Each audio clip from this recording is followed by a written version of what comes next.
Lumaki ako sa pamilya na member ng The Church of Jesus Christ of Latter-day Saints. Nagkaroon din ako ng mga kaibigan at masaya ako dahil magkakatulad kami ng nais na mag-mission balang araw. Ar, kailan ka ba mag-a-apply mag-mission? Oo nga, Ar. Gusto mo ba talaga mag-mission? Oo naman, no. Naghahanda natin ako para mag-mission. Bukas ba? Makikipag-work ba kayo kila Elder? Pas muna ako, Ar. Bebe time eh. Anong bebe time? Nagsasabi mo, di ka nga crush ng crush mo. Par, pas din muna ako. Kasi may family bonding kami. Sige next time. Asahan ko na makipag-work na kayo. Salamat sa pag-invite niyo sa work. Salamat sa pagsama sa work. Salamat rin sa pagtanggap mo sa invitation namin, ha. Salamat din, Der. Tsaka nga pala, Der. Una na ako. Sige, Salamat, mag-ingat Der. ka. Salamat, Der. Ingat din kayo, Der.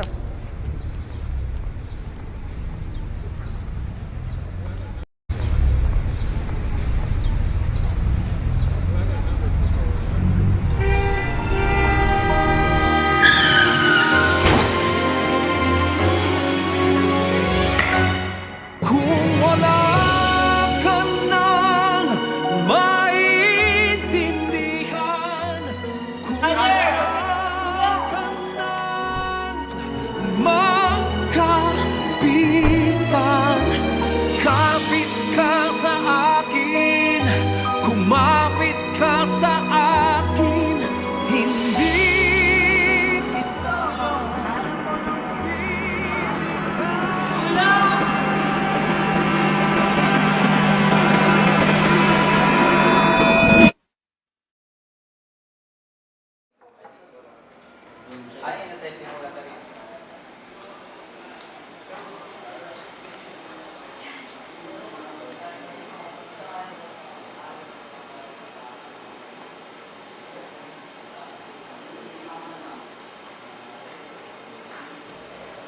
Magandang araw po sa inyo, Mrs.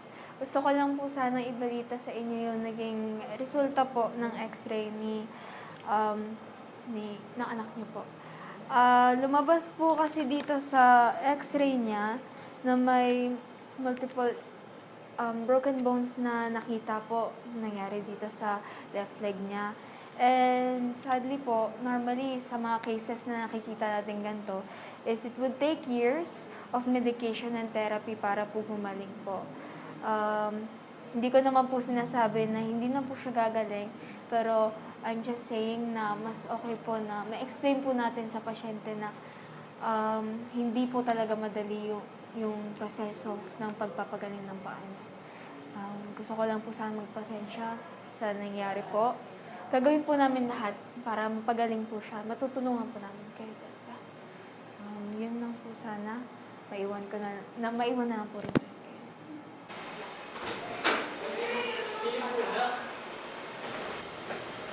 Ar, ayos ka lang ba? Nagagalaw po ba katawan mo? Ar, sagutin mo naman kami. Okay ka lang ba?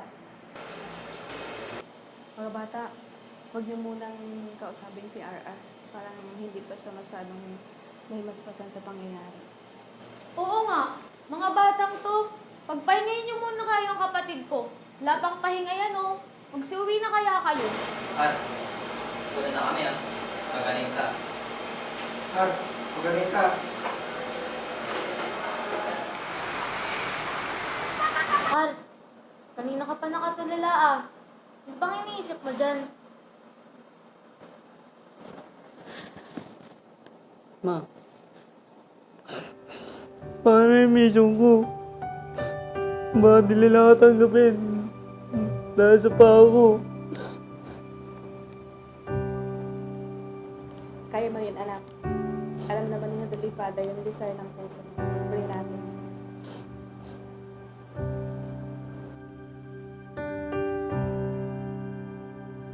Ar, pasensya na.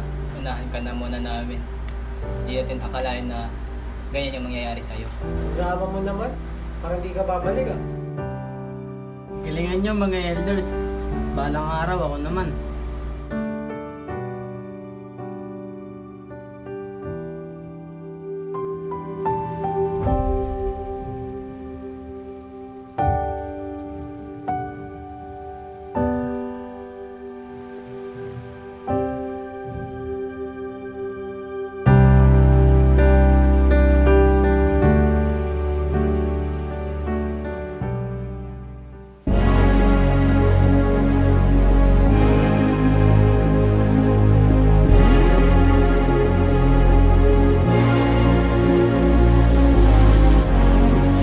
my hills and valleys, every storm-tossed sea, I can feel my Savior.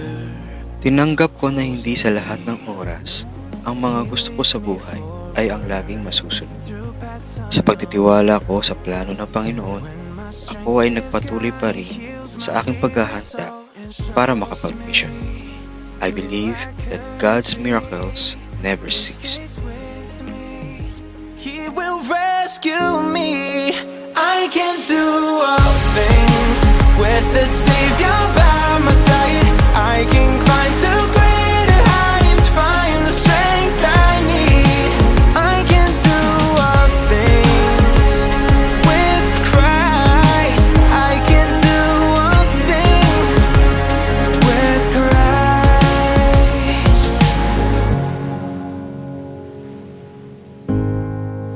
I can do all things with Christ.